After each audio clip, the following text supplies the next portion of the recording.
Hello students, आप सभी का स्वागत है मेरी आज की क्लास में। और आज हम बात करने वाले हैं जिम्नोस्पर्म के गण कॉनिफेरल्स की। और यहाँ पर हम कॉनिफेरल्स के सामान्य लक्षणों को देखेंगे, क्योंकि यह एक महत्वपूर्ण गण है जिम्नोस्पर्म का, क्योंकि इसमें बहुत सारे जो पादप हैं उनको सम्मिलित किया गया है। तो इसलिए हमारे लिए पाइनस से पहले गण कॉनिफेरल्स का अध्ययन करना अति आवश्यक है, क्योंकि जो पाइनस है वो भी इसी गण का सदस्य है। तो आइए अब यहाँ पर महत्वपूर्ण लक्षण जो इस कॉनिफेरल्स गण के हैं उनको जान लेते हैं, जिससे कि आपको पाइनस का जो है समझने में आसानी रहेगी। सबसे पहले तो हम ये देखते हैं कि कॉनिफेरल्स क्या हैं। तो कॉनिफेरल्स जो है ऐसे पादप हैं जिनमें शंकु बनते हैं, और यह जो गण है वो जिम्नोस्पर्म का सबसे बड़ा गण है। आप यहाँ देख सकते हैं कि लार्जेस्ट ऑर्डर ऑफ जिम्नोस्पर्म है। तो ये जो पादप हैं इस गण के, वो जिम्नोस्पर्म का अधिकांश फ्लोरा बनाते हैं, इसलिए इनको dominant forest makers of the world भी कहा है चैम्बरलिन ने। अर्थात चैम्बरलिन के अनुसार ये दुनिया के सबसे डोमिनेंट फॉरेस्ट मेकर्स हैं। अर्थात जो वन हैं उन वन में अधिकांश हिस्सा इन पादपों का पाया जाता है। इनको हम शंकुधारी पादप भी कहते हैं। तो जिम्नोस्पर्म के 3/4 जो पादप हैं वो इस गण के मेंबर्स हैं कॉनिफेरल्स। और इसीलिए मैं आपसे कह रहा था कि ये जो गण है वो बहुत महत्वपूर्ण है हमारे लिए अध्ययन करना।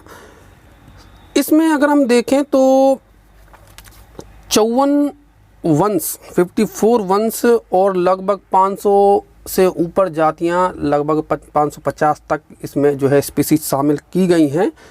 अब आप देख सकते हैं कि 54 वंश जो है यहाँ पर जिम्नोस्पर्म के लगभग इसमें शामिल हैं। कुछ वैज्ञानिकों ने इसको मोस्ट डोमिनेंट और कॉन्सिपियस जिम्नोस्पर्म करार दिया है मॉडर्न वर्ल्ड का। तो कहने का तात्पर्य यह है कि ये जो है गण वो एक बड़ा हिस्सा रखता है जिम्नोस्पर्म पादपों में। या फिर हमें ये भी कह सकते हैं कि ये जो है एक इकोनॉमिकली इम्पोर्टेंट ग्रुप है जिम्नोस्पर्म का। आगे चलते हैं। अगर हम इसके प्लांट्स की बात करें तो जो कॉनिफेरल्स गण के जो प्लांट हैं वो हम एक तरीके से कहें तो स्पोरोफाइटिक फॉर्म में पाए जाते हैं। और जो पादप हैं वो इन बड़े होते हैं, ब्रांच्ड शाखित होंगे, और साथ ही साथ ये जो है एवरग्रीन या सदाहरित प्लांट हैं और मरुस्थलीय प्रवृत्ति या जीरोफिटिक होते हैं। हालांकि कुछ जेनेरा जो हैं इसके वो डेसिडियस भी होते हैं, जैसे कि लैरिक्स है या मेटासिकुआ है, वो डेसिडियस प्लांट भी हैं। और अधिकतर जो हैं ये, जैसा कि आपको बताया कि एवरग्रीन और बड़े वृक्ष के रूप में ये पाए जाते हैं। इस प्लांट के बारे में जो है हम और देखते हैं चीज़ें। तो ये जो प्लांट्स हैं वो कार्बोनिफेरस काल में उत्पन्न हुए थे, और वर्तमान में ये अभी तक अपनी उपस्थिति जो है वो बनाए रखे हुए हैं। पादप में अगर हम शाखाओं की बात करें तो शाखाएं जो है यहाँ पर डाइमॉर्फिक हो सकती हैं या मोनोमॉर्फिक हो सकती हैं। कहने का मतलब ये है कि शाखाएं जो है यहाँ पर 2 प्रकार की भी मिलती हैं और 1 प्रकार की भी जो है हमको यहाँ पर देखने को मिल सकती हैं। तो अगर डाइमॉर्फिक कंडीशन मिलेगी तो डाइमॉर्फिक में जो है हमें 2 प्रकार की ब्रांचेज जो है वहाँ देखने को मिलती हैं। एक तो लॉन्ग शूट्स हमें देखने को मिलेंगे, और एक बोनी शाखाएं या ड्वार्फ शूट्स जो है हमें देखने को मिलते हैं। तो पाइनस में भी हमें डाइमॉर्फिक कंडीशन जो है हम देखने वाले हैं, जहाँ पर 2 प्रकार के शूट्स हमें मिलेंगे। लीव्स की बात करें तो यहाँ लीव्स जो हैं या पत्तियाँ जो हैं वो 2 प्रकार की पत्तियाँ हमें देखने को मिलेंगी। एक तो जो है निडल लाइक पर्ण होती हैं, जिनको हम सामान्य पत्तियाँ भी कहते हैं। निडल लाइक होती हैं, वो लीनियर होती हैं, और भालाकार लैंसुलेट्स भी हो सकती हैं। और ये पत्तियाँ जो हैं वो अरेंज रहती हैं स्पाइरल अथवा अपोजिट पर्ण विन्यास में। और दूसरी जो पर्ण हमें देखने को मिलेंगी वो होंगी स्केली लीव्स या सल्की पर्ण तो इस प्रकार हमें 2 प्रकार की पर्ण जो है यहाँ पर देखने को मिलेंगी।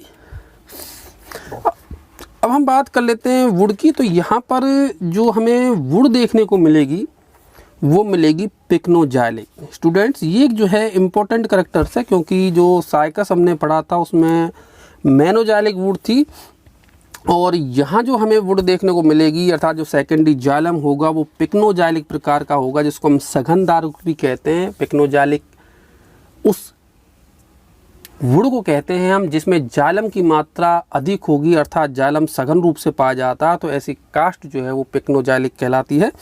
तो हमें यहाँ पर जो स्टेम की जो कास्ट मिलेगी वो पिक्नोजाइलिक मिलेगी, जिसमें बहुत छोटा पिथ पाया जाएगा, और साथ ही साथ जो मज्जा रश्मियाँ वो भी थोड़ी कम चौड़ी होती हैं। और वेसल्स जो है उसका भी यहाँ हमें अभाव देखने को मिलता ही है, क्योंकि आप को पहले भी बताया था कि केवल हम अगर नीटेल्स गण को छोड़ दें तो लगभग सभी में जो है वेसल्स या वाहिकाओं का जाइलम में अभाव यहाँ पर देखने को मिलता है। एक जो महत्वपूर्ण कैरेक्टर्स यहाँ में और देखने को मिलेगा वो मिलेगा रेजिन कैनाल्स की उपस्थिति। रेजिन कैनाल जो है रूट में, स्टेम में और लीव्स में, अर्थात जड़, तना, पत्ती, तीनों में ही यहाँ पर हमको रेजिन कैनाल देखने को मिलती है। और पाइनस में भी जो है हमें ये कैरेक्टर देखने को मिलेगा। तो ये भी जो है आपका एक महत्वपूर्ण कैरेक्टर है जिसको हमें याद रखना है, और पाइनस में भी हमको देखने को मिलेगा। नेक्स्ट अगर हम देखें तो रिप्रोडक्टिव ऑर्गन्स की बात कर लेते हैं हम। तो रिप्रोडक्टिव ऑर्गन्स अगर हम देखें तो यहाँ पर मिलेंगे यूनिसेक्सुअल कॉन्स के रूप में, अर्थात यहाँ पर एक लिंगी शंकुओं का निर्माण होता है। कहने का मतलब ये है कि मेल और फीमेल कॉन जो है यहाँ पर अलग अलग बनते हैं। ये एक ही पादप पर बन सकते हैं या फिर ये विभिन्न पादप पर बन सकते हैं, अलग अलग पादप पर बन सकते हैं। अर्थात जो कंडीशन है वो प्लांट्स की मोनोसियस भी हो सकती है और ये डायोसियस भी हो सकती है।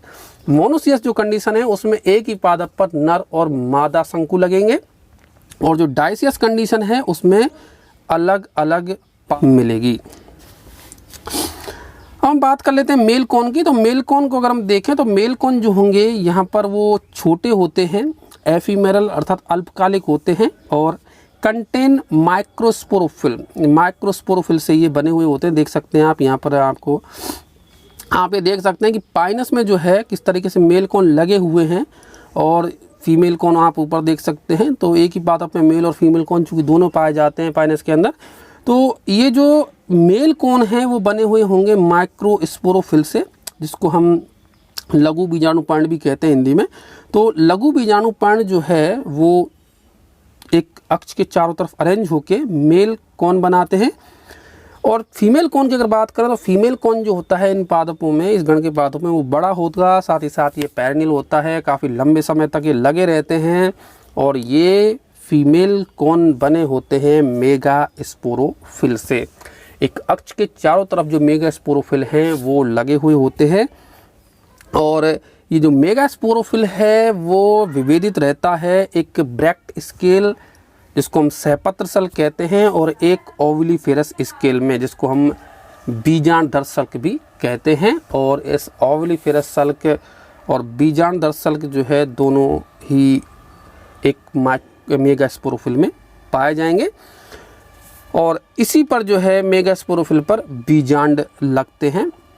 तो इस तरीके से यहाँ पर जो है मेल और फीमेल कॉन की व्यवस्था पाई जाती है। चूँकि इन पादपों में कॉन पाए जाते हैं और इसीलिए इन पादपों को हम शंकुधारी पादप भी कहते हैं। और जो कॉनीफेरल्स जो नाम आया वो भी इसीलिए आया, कॉनीफर जो नाम आया वो भी इसीलिए आया क्योंकि इन पादपों में कॉन बनते हैं, और इसीलिए ये पादप समग्र रूप से कॉनीफर कहलाते हैं।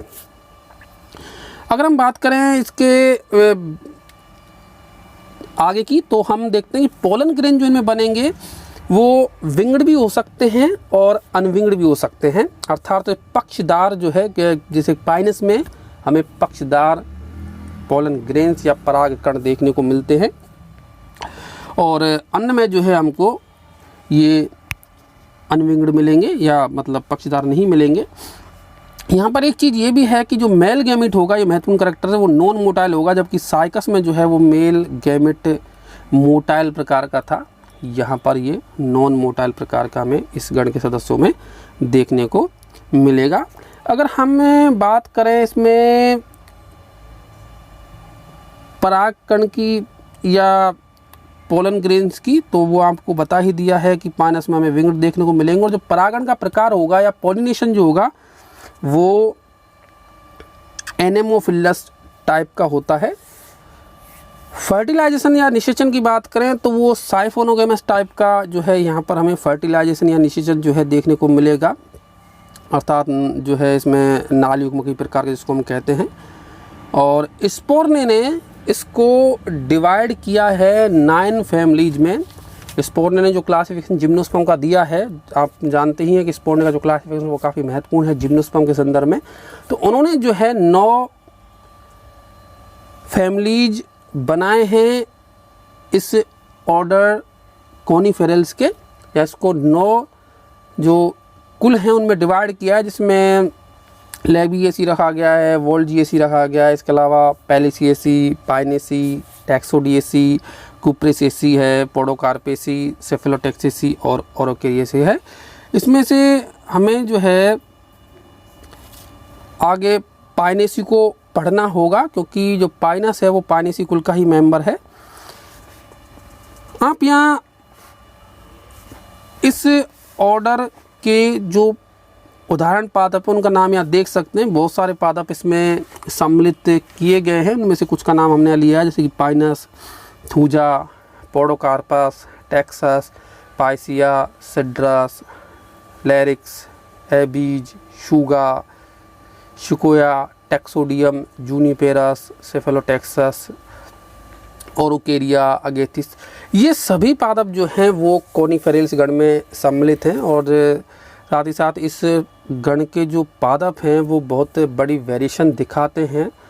इसमें छोटे पादप भी पाए जाते हैं जिनकी लंबाई 25 से 30 सेंटीमीटर तक होती है। और इसमें ऐसे पादप भी विद्वान हैं जो टॉलेस्ट जिम्नोस्पर्म भी हैं। और टॉलेस्ट जिम्नोस्पर्म की अगर हम बात करें तो सिकोया सेमी परवीरेंस जो पादप है वो 115.85 मीटर ऊंचा पादप है। तो आप इससे अंदाज़ा लगा सकते हैं कि ये कितने बड़े वृक्ष होते हैं। और जैसा कि आपको मैंने ऊपर भी बताया था कि ये जो है जिम्नोस्पर्म का लार्जेस्ट ऑर्डर है, सबसे बड़ा गण है। तो इसमें बहुत सारे जो पादप हैं जिम्नोस्पर्म के उनको सम्मिलित किया गया है। और डोमिनेंट फॉरेस्ट मेकर हैं जो वन पाए जाते हैं, विशेषकर जैसे अगर हम हमारे देश की बात करें तो हिमालय में जो वन पाए जाते हैं वो तमाम जो है इन्हीं पादपों के पाए जाते हैं, चाहे वो देवदार हो चाहे वो थूजा हो, मतलब। और आपको यहाँ पर कुछ महत्वपूर्ण लक्षणों के बारे में एक बार पुनः जो हम जिक्र कर लेते हैं कि ब्रांचेज जो हैं वो डाइमॉर्फिक मिल सकते हैं पाइनस में, निडल लाइक लीव्स मिलेंगी, रेजिन कैनाल की उपस्थिति मिलेगी और सेक्सुअल ऑर्गन्स के रूप में यहाँ पर कॉम्पैक्ट कोन पाए जाते हैं। तो ये थे इस गण के प्रमुख लक्षण जिनको हमने यहाँ पर पढ़ा। इसी के साथ आज की ये क्लास यहीं पर समाप्त होती है। Thank you.